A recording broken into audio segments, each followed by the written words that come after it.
After working for about more than 20 years in different companies as an electrical engineer, I realized that this scramble up the corporate ladder was not meant for me. I quit my job, and in my spare time, I started volunteering with organizations that worked in the slums and villages around Calcutta. While visiting these slums and villages, I found that engineering and social work could be very well brought together to come up with some low-cost, useful devices that could make life easier for people living in poverty. While I was doing this, I also needed food on my table, so I started some small enterprises. But very fortunately for me, within a very short time, all these enterprises died. Fortunate because now I have all the time, full time, to work on all the nonsense that I'm doing now. My work was first acknowledged by D-Lab at MIT for the technical part of it. And then onwards, no looking back, I enjoy and love my work as an independent inventor. Today I'm going to talk about the latest invention, the Zimba chlorine doser. It is an attempt to make safe water available to all. How many of you trust the municipal water over here for drinking? I guess no one. I find somebody raising a hand. 1, 2, 3 maybe. So most people don't drink the municipal water straight because we don't trust it. So we all have our own domestic water purification system installed in our house. But what about people who cannot afford this? Who do not have electricity in their house, who have to go out of their house to go to a common water point at a community water point to collect their water? How do they purify their water?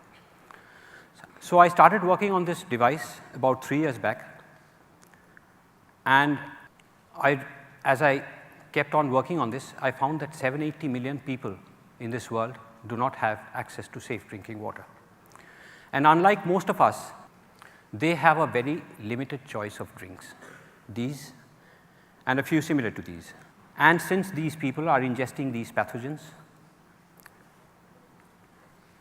4,000 children die every day, out of which 1,600 are in India alone, every day, which means one child dies in India every minute for a reason which is preventable, like diarrhea.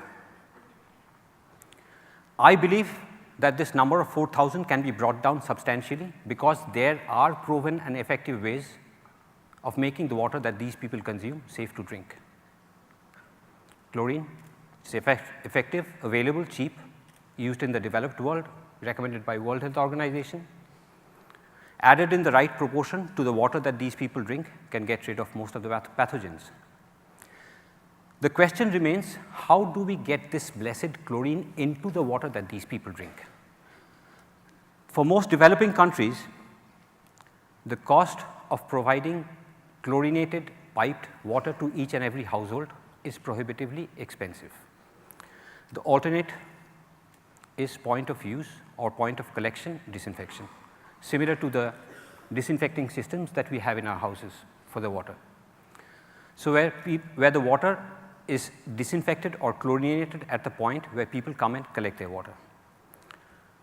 When I started working on this, the first challenge was, if I were to add a fixed tiny volume of this liquid chlorine solution to a volume of water to keep the proportion right, how do I deal with a situation where people come to collect their water in different container sizes? Same water source, different women, different container sizes ranging from 4 liters to 14 liters. The second challenge was, if I were to add chlorine to flowing water, how do I deal with a situation where the flow rate is variable, random, intermittent? I also thought that the device should work without electricity since it is unreliable in most cases. It should have no moving parts to fail, like valves to leak or levers to get jammed. And since I was dealing with drinking water, the dosing had to be accurate every time and precise. And also, it should require minimum behavior change. People should be able to collect their water in the same way that they have been used to. Here is a short video.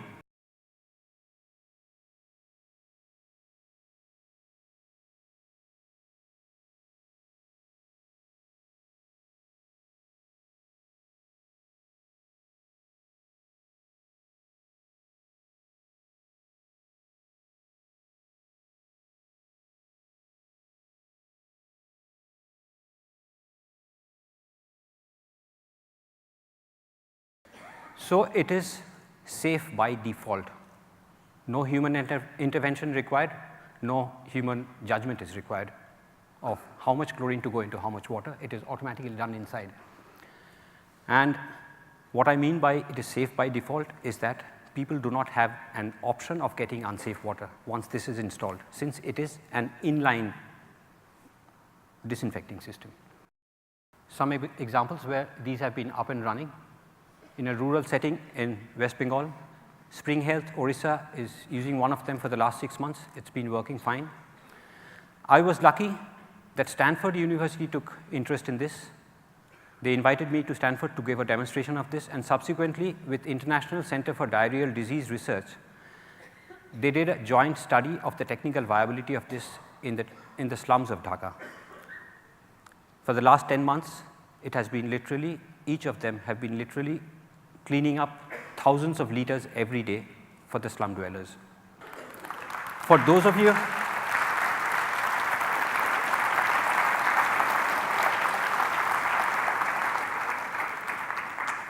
you interested in what goes inside, an automatic siphon, no moving parts, no circuit board, and a dispenser that sits over there.